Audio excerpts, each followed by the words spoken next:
जिस चीज़ की वैल्यू ज़्यादा होती है वो कम मात्रा में भी बहुत होती है, पर्याप्त होती है।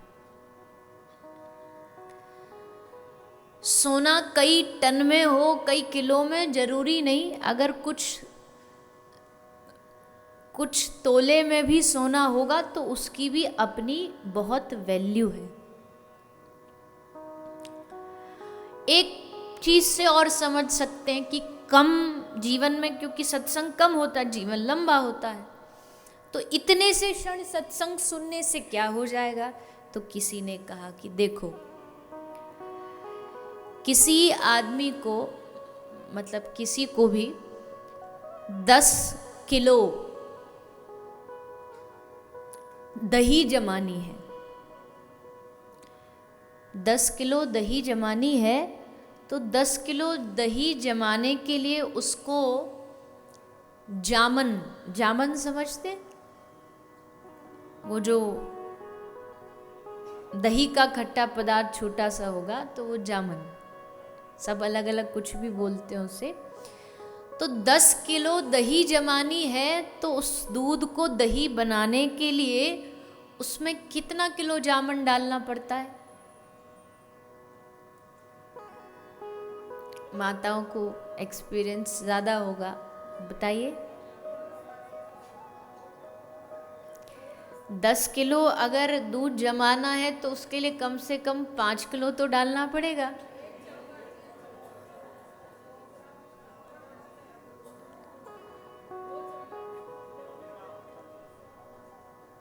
मतलब कि 2-4 चम्मच भी अगर आप जामन डाल देते हो तो 10 किलो, 20 किलो, 50 किलो, कितने भी दूध को आप दही में बदल सकते हो। तो जीवन बहुत लंबा है, किसी का 80 बरस का, किसी का 70 बरस का, किसी को भगवान ने 100 साल का जीवन दिया है।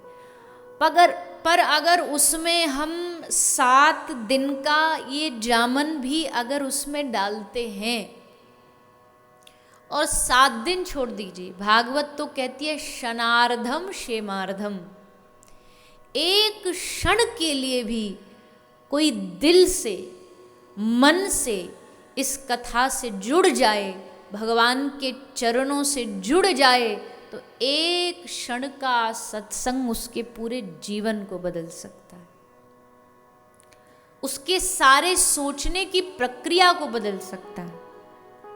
और इतिहास में ऐसे कई उदाहरण हैं। खूब पाप में डूबे थे लोग, लेकिन बस ऐसे ही आ गए कथा में, और यहाँ आकर के भगवान ने उनको ऐसा पकड़ा, ऐसा पकड़ा। हम ब्रज के लोग कहते हैं ये जो टेढ़ी टांग वाला है ना, ये बड़ा खतरनाक है, और ये सब देवों से थोड़ा विचित्र है। और देव जब तुम पर कृपा करेंगे तो सब कुछ देंगे, पर ये जब देगा तो तुमसे पहले सब कुछ तुम्हारा छीन लेगा। इसकी चाल टेढ़ी है तो इसकी कृपा भी टेढ़ी है। तो यहाँ एक क्षण का सत्संग भी हमें हमसे हमारा परिचय कराता है। अपना परिचय जानते ही इस संसार में सबसे मुश्किल काम है कि सबसे पहले अपना जो हमारा असल परिचय, उसको हम नहीं जानते। स्वामी श्री रामकृष्ण परमहंस के पास एक आदमी आया और बोला कि आप तो माता से, क्योंकि रामकृष्ण देवी के, दुर्गा के परम भक्त थे, तो उसने कहा कि आप तो माता से रोज मिलते हो। और सचमुच रामकृष्ण को माता बातें करती थी, इतनी परम निष्ठा थी स्वामी रामकृष्ण की। तो उसने कहा आपको माता मिले तो मेरा पता दे देना कि वो मुझसे भी मिलने आ जाए। तो स्वामी रामकृष्ण ने पूछा तेरा एड्रेस क्या है, पता बता। तो उसने अपना घर का पता बोला। स्वामी जी बोले तो तेरे घर का पता, तू अपना पता बता। तो उसने अपना नाम बताया। तो स्वामी जी ने कहा ये तो तेरे शरीर का पता है, ये तो तेरे शरीर का नाम है, क्योंकि शरीर मिट्टी में मिलते नाम भी चला जाएगा, तू अपना पता बता। तो बेचारा कंफ्यूज हो गया। तो स्वामी रामकृष्ण परमहंस ने पूछा कि जिस दिन तुझे अपना पता लग गया ना, उस दिन माता काली को तेरे पास भेजना नहीं पड़ेगा, अपने आप तू जहाँ होगा तुझे वहीं काली नजर आने लगे, तुझे माता का दर्शन होने लगे। पहले अपना पता तो कर। अपने आप को जानना ही परमात्मा को जानना है। स्वामी श्री राम तीर्थ लाहौर के बाजार में गुजरते निकलते जा रहे थे। एक बच्चा बड़ी जोर जोर से रो रहा था एक घर में, और उसकी माता समझा रही थी, बेटा ऐसा नहीं होता, बेटा ऐसा नहीं होता। तो स्वामी राम तीर्थ जी रुके, महिला से पूछा क्यों रो रहा है बच्चा? बोले स्वामी जी जिद कर रहा है, इसको अपनी परछाई पकड़नी है।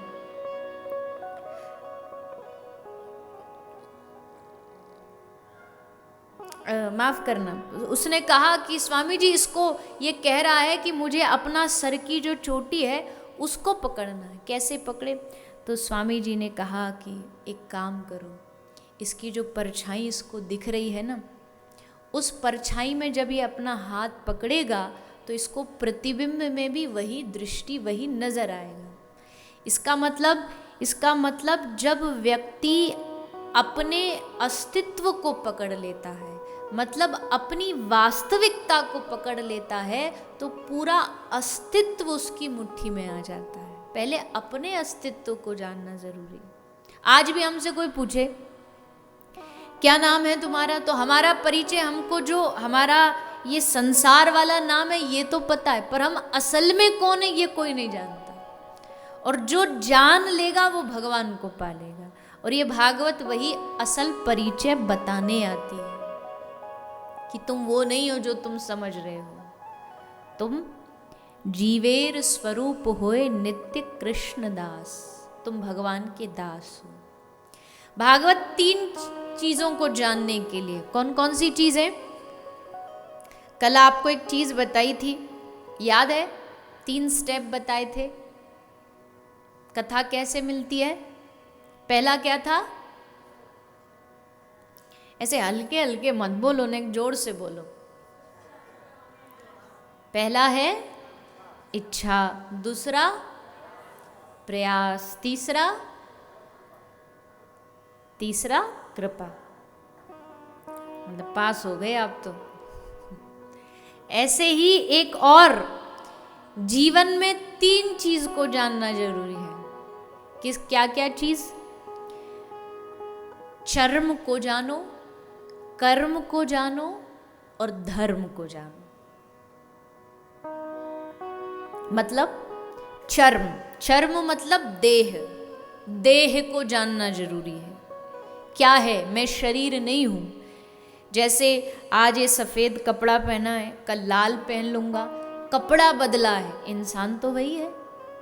तो जब व्यक्ति देह को, अपने कर्म को जान लेता है, और ये जानेगा कैसे? सत्संग से। तो पहला सत्संग का उद्देश्य कर्म को जानो। दूसरा अपने कर्म को जानो, मेरा क्या कर्म है, मेरी क्या जिम्मेदारी है, परिवार के लिए मेरा क्या कर्म है, मेरा समाज के लिए मुझे क्या कर्म करना है, मेरा यहाँ तक कि मेरे घर के नौकर के साथ मुझे क्या व्यवहार जिम्मेदारी निभानी है, ये सब मेरा कर्म है, इसको जानना। और तीसरा है धर्म को जानो। धर्म माने परमात्मा को जानो, भगवान को जानना, भगवान की पहचान कराना, ये सत्संग का तीसरा उद्देश्य है। तो कर्म को, कर्म को और धर्म को, इन तीनों का परिचय भगवान की कथा कराती, ये सत्संग कराता। तो उसी सत्संग से जुड़ करके आप हम सभी कथा श्रवण कर रहे हैं, सुन रहे हैं। और सुनना मतलब भगवान से प्रीति होना। इस दुनिया में आज तक भगवान को जिससे भी प्यार हुआ है ना, उनके बारे में सुन के हुआ है, क्योंकि देखा तो किसी ने नहीं है। देखा बाद में है, पहले सुना है उनके बारे में। सुनने से भगवान के प्रति प्रेम जागता है। हम क्या सुन रहे हैं वैसा हम बन जाते हैं। क्या कान में जा रहा है, क्या हम श्रवण करते हैं। तो सत्संग श्रवण करने से व्यक्ति का जो सोचने का तरीका है, जो नजरिया है, उसको सत्संग बदल देता है। तो हम सब ने कल भागवत का महात्म्य सुना। भक्ति, ज्ञान, वैराग्य तीनों पर कैसे भागवत जी की कृपा हुई, और एक सबसे बड़ा उदाहरण दिया धुंधकारी का, कि इतना बड़ा पापी होकर के भी सत्संग सुना, 7 दिन तक बांस में बैठा, बांस फटा और भगवान के दूत आ गए लेने। अब ये जो 7 गांठें हैं ना, ये एक एक दिन में, जैसे धुंधकारी बांस में बैठा, पहले दिन पहली बांस की गांठ फटी, दूसरे दिन दूसरी, वैसी भागवत जी के एक एक दिन में 7 हमारे मन में गांठ है, वो खुलनी चाहिए। 7 गांठ कौन सी है? तो कहते